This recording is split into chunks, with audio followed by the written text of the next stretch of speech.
Hello and welcome to my series ranking female assassin films. This is episode 5, Female Assassins Strike Back. The reason it's called Female Assassins Strike Back is because in this video we're going to talk about 5 films where the female assassins all have a vendetta. They are all out for revenge. Now you may be saying to me, "Well, Dave, you said that if they're out for revenge, that they're not an assassin or it's not a female assassin film." That is not what I said. If you saw my first video in this series, you would have known from the criteria that as long as they have a history of being a female assassin or have training as a female assassin, including not just weapons, but tradecraft, um, the way you think as an assassin, the way you execute, disguise, all of that. If they have all of that, then they still qualify as a female assassin if they are doing targeted eliminations or targeted assassinations. So all of these films are qualifiers. If you have any questions, you can click the link in the description below and you can go to the website where I have a PDF explaining my definitions and criteria. I also have a PDF explaining my research, methodology, and scoring system. And I also have a link to the Excel spreadsheet where I've scored and ranked all the films that I've watched so far. Now, that is not current. I have not updated that since I posted it, but I will get that Excel spreadsheet updated with more current information. In the meantime, let's go ahead and get started with the first of the films we're talking about today, which is 2012's Bring Me the Head of the Machine Gun Woman, directed by Ernesto Diaz Espinosa and starring Fernanda Orejola. This film was not excellent, but it's not bad either. It's not as bad as my overall score is going to make it look. The biggest problems were with action and fight choreography and acting, and we'll get into that. But let's start with the writing, the story, and the plot. I feel like the writing was derivative, and I feel like this is one of those films, like I talked about in my last episode, where you have a writer who is writing characters that are more intelligent than the writer is. And so the characters do dumb things, they make stupid choices, and the best thing that the writer did was the main character, who is or the main character other than the machine gun woman, who is the protagonist of the film, is Santiago, played by Matias Oviedo. He is a very feckless, very cowardly kind of individual. He plays, or Santiago is a gopher for a mob boss who overhears a conversation that he shouldn't, and when his life is threatened, he tells the mob boss he can bring the mob boss the head of the machine gun woman, which is the mob boss's ex-lover. The machine gun woman, Fernanda Orejola, is dressed throughout the film in very skimpy outfits. And while that appeals to me as a guy, and I'm going to stop for a caveat here. Not a male, not a man, but a guy. If you don't know the difference, pick up the book Dave Barry's Complete Guide to Guys, and you will have a better understanding of what a guy is. That is me. I'm a guy. And this film did appeal to me on that level, just for the way that Fernanda Orejola was dressed throughout the whole film. That being said, the rest of the story, the plot was it was going in too many different directions at once. It did get confusing at times. They tried to weave in this vengeance story for the machine gun woman with this plot about Santiago wanting to write a video game movie. And so every so often this placard will pop up on the screen that looks like it's written in like old Nintendo 64 script or Super Nintendo script that will basically talk about how the protagonist, Santiago, is leveling up his game as he goes along. The antagonist is the mob boss. The machine gun woman is more of an anti hero. She is killing the mob boss's men and collecting their heads for the bounties. Does that make her a bounty hunter? Sure. Does that mean she's not an assassin? No. The film clearly shows targeted assassinations. It clearly shows that she has training and skills to carry out those targeted assassinations. The only thing it doesn't really lean into with the tradecraft is the disguise because she's constantly dressed in these skimpy outfits. But that's where it goes. The direction was better than the writing. The direction was still derivative, very much derivative of Robert Rodriguez's landmark film El Mariachi, which was the film that put Robert Rodriguez on the map. El Mariachi was part of a trilogy. The second film in that trilogy was Desperado, starring Antonio Banderas and Salma Hayek. And the third film in that trilogy was Once Upon a Time in Mexico, starring Antonio Banderas, Salma Hayek, and Johnny Depp, amongst a slew of other actors, well known.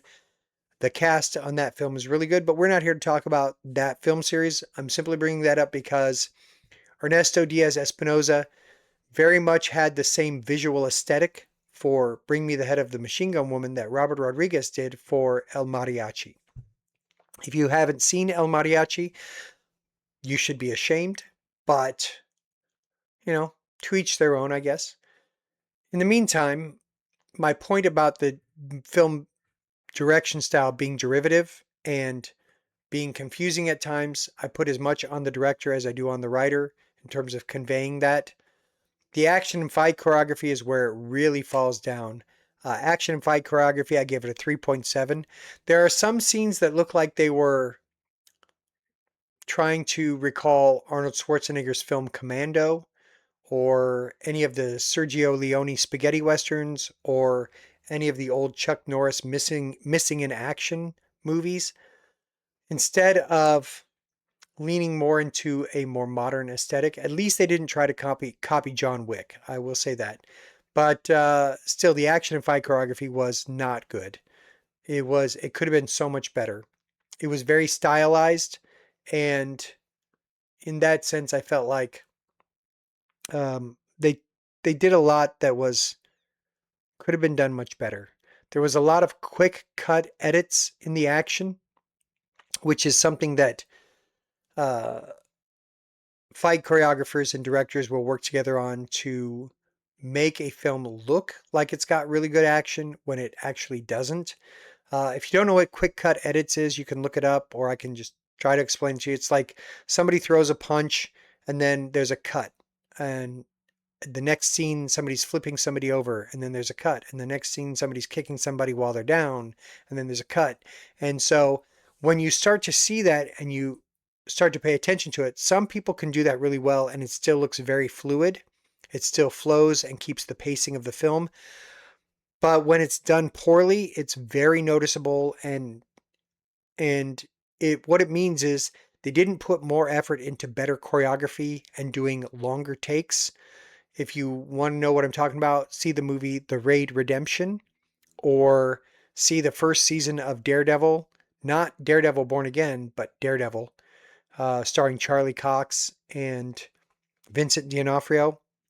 There was a lot of, especially in the first and second season, there was a lot of fight scenes where it's well choreographed, single takes, where you get to see all of the action very fluidly and it's done really well.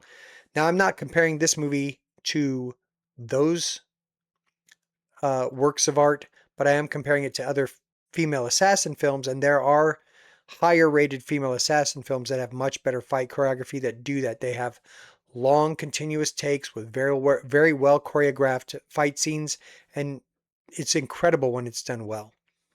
This was not. As far as acting goes, I do feel like Fernanda Orejola did a very good job for her role. She understood the assignment, and the actor who played Santiago did a decent job playing a very feckless and uncourageous character.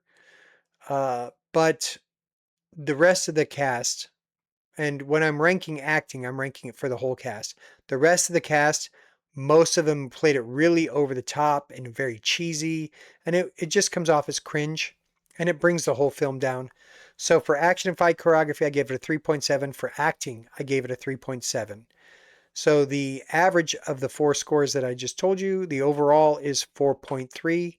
So its overall score is 4.3, and it ranks seventh from the bottom of the films I've seen so far. Now, and I've said this before, when I continue to watch films, that can change where these films rank overall. This might go up, it might go down, I don't know. But I have yet to get to about 70 other films. So It could change its placement overall. I don't know that it will, but it could. So let's move on to the next film that we're talking about today, and that is 2019's Maria, starring Christine Reyes, directed by Pedro Lopez. Now, this film had some really good action and fight choreography. It does have quick cut edits, but it's done very fluid, and a lot of the action just comes off as really immersive. I thought it was done quite well. The story and writing was still derivative, and we still have a character who's more intelligent than the writer. But most of all, I would say it's some of the other characters. Like there's a mob boss, and there's this criminal organization, and many of the characters there could have been written so much better. However, I was impressed from a direction standpoint and even from a writing standpoint with regard to the catalyst of what makes her go on her revenge path was conveyed really well. And I really did care about this character, Maria, getting her revenge. Uh, this film is about a woman who used to be a part of this criminal organization. She was an assassin for them, but then she faked her death and when she faked her death and realized that nobody was coming after her, she went off and created a new identity and started a new life, got a husband, had a child, built a family. But then one day, somebody gets a video or an image on a phone of her being still alive, and it gets back to the criminal organization, and they decide to go after her and her family. And that's where the film really picks up. Now, for direction, I gave this film a 5.9. For writing, by the way, I gave it a 4.8. But it was still a very decent film. For direction, I gave it a 5.9. I feel like the director did a good enough job to convey the story that he was given to convey. And while he should have had some different choices when it came to the characters in the criminal organization and how they conduct themselves, it still was pretty good, and I was impressed with the scenes that are the catalyst for her revenge path in terms of the brutality with which they conveyed that. Action and fight choreography, I gave this film a 6.7. This is where it starts to really excel, and I feel like it did really well with that. For acting, I gave it a 6.1. That is not to speak poorly of Christine Reyes. I think that she did a very good job in her role.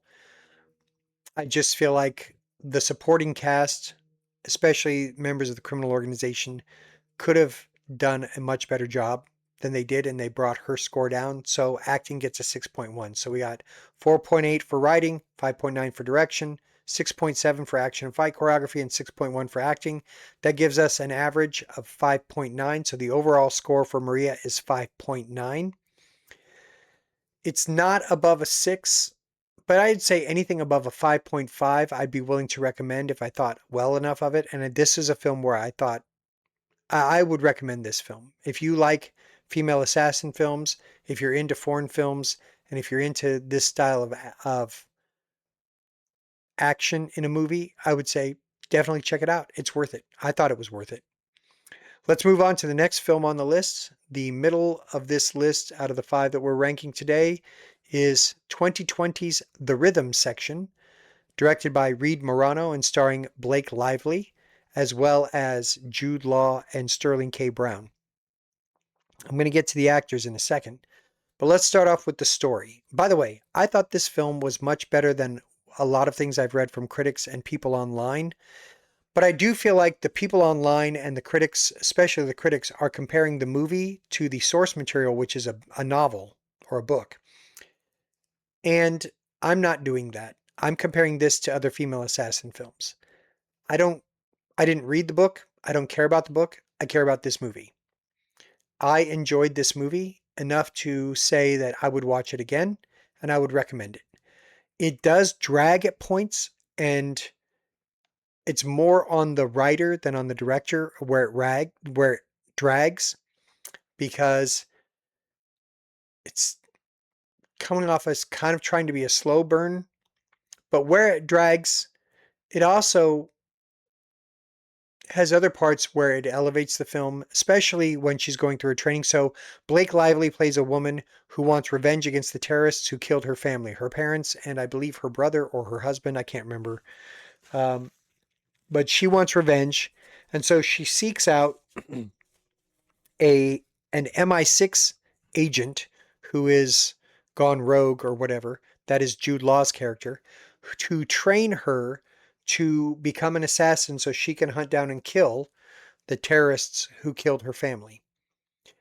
And those training scenes I actually thought were pretty good. I thought they were well conveyed. I thought that they were brutal. And I thought that Jude Law definitely did a good job there. I do feel like Blake Lively came to be this character, but I'll be honest with you, I don't think much of Blake Lively as an actress. I think she can read her lines really well, but in terms of internalizing her character's motivation and her character's whole persona, I don't think she did that as well as she could have. So for writing, I gave it a 6.0, flat 6. For direction, I gave it a 7.0, flat 7. In fact, this is one of the few movies where all of the scores is a flat number.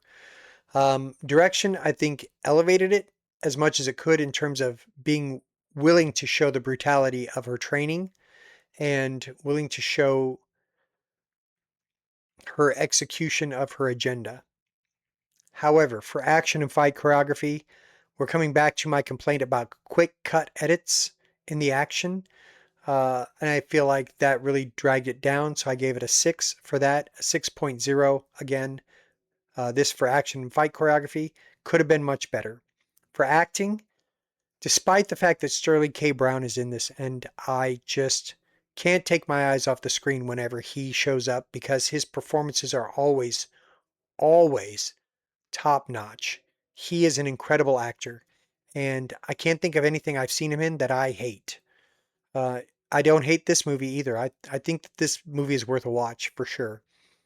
But he is always so magnetic when he shows up on screen, and he he could teach Blake Lively how to be a better actor if she was capable of it. I just don't know that she is. Jude Law, I also think is a good actor.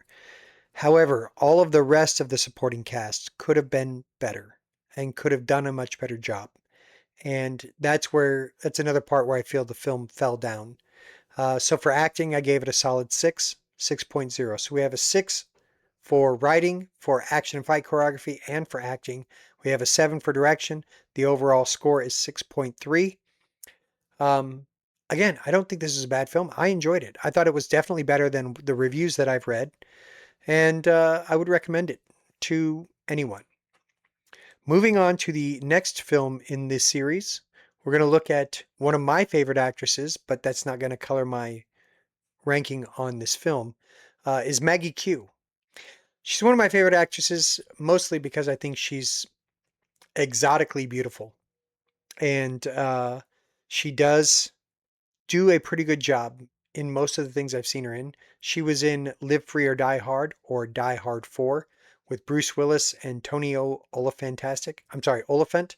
Uh, that's a joke if you have seen Kevin Smith's or an evening with Kevin Smith, or was it an evening with Kevin Smith 2? He calls him Olyphantastic. Anyway, I don't think Timothy Olyphant is a bad actor. I just think, maybe he's got an ego. But uh, Maggie Q was also in a TV series, Nikita, which was based on the film Nikita, also known as La Femme Nikita, written and directed and produced by Luc Besson. And the TV series Nikita, Maggie Q plays the title character, who is also a female assassin. But I'm not ranking TV series, I'm only ranking films, so that doesn't count. But yeah, I've seen Maggie Q in quite a few things. She's in another movie that we'll be discussing on this list that ranks much lower than The Protege. But I really feel like Samuel L. Jackson and Michael Keaton helped her up her game for this film because the acting was pretty good. The story was still derivative, but it was engaging enough that I enjoyed it. I gave it a 6.6 for writing. I gave it a 6.3 for direction. I feel like the director could have made some better choices, but overall, I think it was competent. For action and fight choreography, we come back to my complaint about quick cut edits. You will hear me talk about that a lot more as we get into further videos in this, but quick cut edits can bring the action and fight choreography down a lot. It didn't hurt it as much with this. It was still mostly fluid, but at times it was just noticeable, and that is a complaint of mine. It's going to be a continuous complaint. So, needless to say, the acting was really good, and Samuel L. Jackson and Michael Keaton certainly bring it up. Maggie Q upped her game for this one. For acting, I gave it a solid 7.0. So with the other scores, the average for the overall score comes to 6.5. Now, the next film that we're going to talk about is a film that I've also read a lot of hate about or negative reviews about, and that is 2018's Peppermint, starring Jennifer Garner, directed by Pierre Morel. This film was much better, in my opinion, than a lot of the critics' reviews that I read, especially on Metacritic and on Rotten Tomatoes. I feel like the critics didn't give this as much love as they could have. The popcorn meter certainly does, and IMDb's score certainly gets close to where I ranked it in terms of that. So audience scores show that people really enjoyed this film. And this is a film where Jennifer Garner plays a mother, a wife, and her family is murdered. And when the cops are on the payroll and the judge is on the payroll of the people who were behind the murder, the murderers go free on a technicality.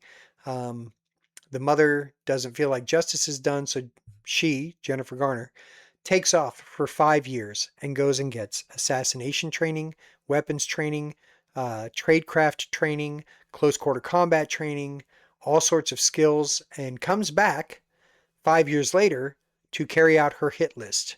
And they do use the word targeted executions, targeted being the operative word, targeted assassinations, which shows that she is become a female assassin and is carrying this out. And man, I thought this was a pretty good film. I really do. I would recommend this to just about anyone who likes action, anyone who likes girl bosses, anyone who likes assassin films, anyone who likes female assassin films. I just really enjoyed this. Anybody who likes revenge films, I was immersed in this, and I really felt for the title character, Jennifer Garner's character, and wanted her to get her vengeance, and was wrapped up in this film pretty well. For writing, I gave it a 7.5. It was different from a lot of things I've watched before.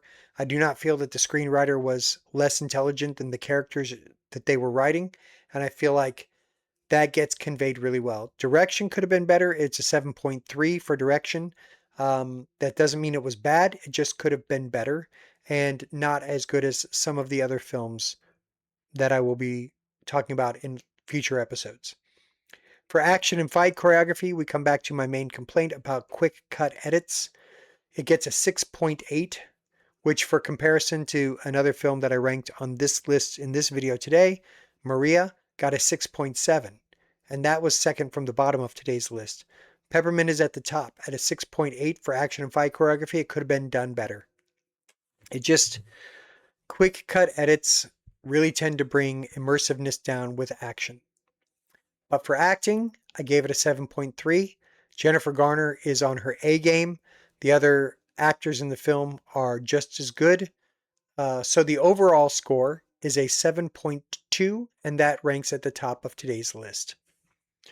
For a visual on the rankings, you can see here, Peppermint, 7.2, The Protege, 6.5, The Rhythm Section, 6.3, Maria, a 5.9, and Bring Me the Head of the Machine Gun Woman, a 4.3.